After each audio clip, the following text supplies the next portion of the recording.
আর অনেক কিছু তো হিডেন থাকে, গুগল কিভাবে পেলো এটা তো আমিও বুঝলাম না। যদি তারা হিডেন রাখতেই চাইতো তাহলে তো গুগলে আসতো না বিষয়টা। হওয়ার তো কিছু নেই, যে কোনো কিছুই ঘটতে পারে ভাই। আপনার কখন কাকে ভাল লাগবে, কখন কি করবেন, এটা কি মানে আপনি নিজেও ডিসিশন নিতে পারবেন না লাইফে। মানে বিয়ে এমন একটা পার্ট, এই ডিসিশনটা কখন কে নিয়ে ফেলে। এখন আদৌ তারা নিয়েছে কি না, কিন্তু নিউজ তো অনেক কিছু, কিছু একটা হলেই আর কি, কোনো একটা ঘটনা থাকলেই সেটা কি বলে রটনা থেকেই ঘটনা, আর এরকমই বিষয়টা। তো হয়তো তাদের মধ্যে কিছু দেখেছে বা পেয়েছে। জার্নালিস্টরা তো আসলে একটা ভুয়া নিউজ কিভাবে দেয় এত বড়, কারণ এটা অনেকগুলা মানুষ দেখলাম নিউজ করেছে। তো দেখা যাক, হয়তো হিডেন থাকলেও বেশি দিন থাকবে না যদি সত্য হয়, আর মিথ্যা হলে তো জানা যাবেই। কারণ আমার কাছে মনে হচ্ছে যে যখন কাজ কম থাকতেছে তখন তারা আলোচনায় সবাই না, সবার কথা আমি বলছি না, যারা করছে তারা হয়তো এই জন্যই করছে। অনেকে চুপ থাকছে, আবার চুপ থাকতে যে তারা পেছনে পড়ে যাচ্ছে, তারা আলোচনায় না থেকে কাজ পাচ্ছে না, যারা আলোচনায় থাকছে তারা কাজ পাচ্ছে, এরকম মনে করছে হয়তো। আচ্ছা, শোরুমের ফিতা কাটা না, আপনি ধরেন একটা কোনো প্রোগ্রামে আমরা ছোটোবেলা থেকে কি দেখে আসি, যেই এলাকায় আর্টিস্ট নেয় সেখানেও সমাজের একজন গণ্যমান্য ব্যক্তিকে একটা অনুষ্ঠানে ইনভাইট করা হয়। তো শোরুম উদ্বোধন এটা একটা ট্রেডিশনের মতো ইদানিং দেখছি, যে কোনো একজন আর্টিস্ট থাকলে ভালো হয়, লোকজন আসা যাওয়া করে, কিছু ছবি টবি তুলে, এটা খারাপ কিছু না। কিন্তু আলোচনায় আসলে তাকে দিয়েই যে শোরুম উদ্বোধন করবে এরকমটা কিন্তু না। আপনার একটা আর্টিস্টের যদি ওয়েট না থাকে, সে যদি সেই পর্যায়ের আর্টিস্ট না হয়, তাকে নিয়ে কি শোরুম উদ্বোধন করবে? কারণ এখন তো অনেকেই ভাইরাল, সবাইকে দিয়ে কি করাচ্ছে?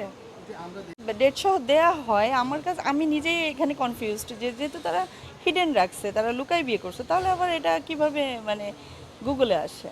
মিষ্টি জান্নাতকে নিয়ে যেটা হয়েছিল, হয়তো আমার জায়গা থেকে আমি যতটুকু দেখেছি বা নিউজ দেখেছি, ওর কি বলে প্রেস কনফারেন্স করলো, ওটা একটু একটু দেখেছি। তো যেটা মনে হলো, ও গসিপ অনুযায়ী ও গসিপের সাথে মজা করে বলছে যে হ্যাঁ আমি ডাক্তার বলবো না, বা লুকোচুরি খেলছে। কিন্তু এটা হয়তো অনেক বড় আকার যখন ধারণ করছে, তখন সে আর কি বিষয়টা খোলাসা করছে। খোলাসার মধ্যে সে অনেককে নিয়ে অনেক কিছু বলছে, কারো ভালো লাগছে লাগে নাই, কেন করছে, কাদের উদ্দেশ্যে করছে, সেটা তো মিষ্টি জান্নাতই বলতে পারবে। কারোর উপর রাগ, ক্ষোভ বা দুঃখ থাকলে, এটা আমার একান্ত, মানে একান্ত নিজস্ব অপিনিয়ন, আমার কাছে ভালো লাগে না। হয়তো তাদের ভালো লাগে, এই জন্য তারা আসে, কারণ তারকাদেরকে নিয়ে দর্শকদের ভিতরে লুকোচুরি থাকাটাই মনে হয় ভালো, তাদের একটা আগ্রহ থাকে। একটা হিরোইন বা হিরোর সম্পর্কে যখন প্রতি মুহূর্তে দেখে, প্রতি মুহূর্ত লাইভে দেখতেছে সে কী করছে না করছে, আমার একটা প্রবলেম তারা জানতেছে, আমার একটা ভালো লাগা খারাপ লাগা জানতেছে, তো হয় কি দর্শকরা কিউরিসিটিটা কমে যাচ্ছে, মানে আমার আর সাধারণ দর্শকের মধ্যে একই রকম মনে করছে। কিন্তু আগে যেমন একজন শাবনূরের একটা ফেভারিট কালার কি, এটা জানার জন্য দর্শকদের মধ্যে একটা কিউরিসিটি থাকতো। আচ্ছা, রিয়াজ কি কালারের শার্ট পরেছে, এটা জানার একটা কিউরিসিটি থাকতো। এই জিনিসটা মানে নষ্ট হয়ে যাচ্ছে আমার মনে হয়।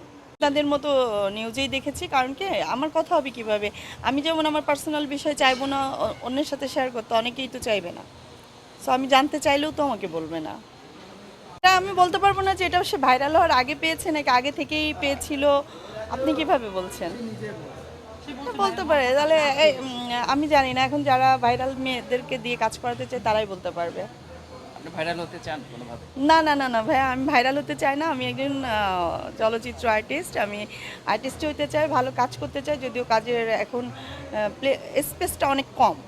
তারপরেও চেষ্টা করছি, ভালো কাজ খুঁজছি, ওয়েট করছি, কাজ করব, এবং কাজ আসলে আমি ফিরাবো না, কাজ করব। তবে ভাইরাল জিনিসটা আমার পছন্দ না।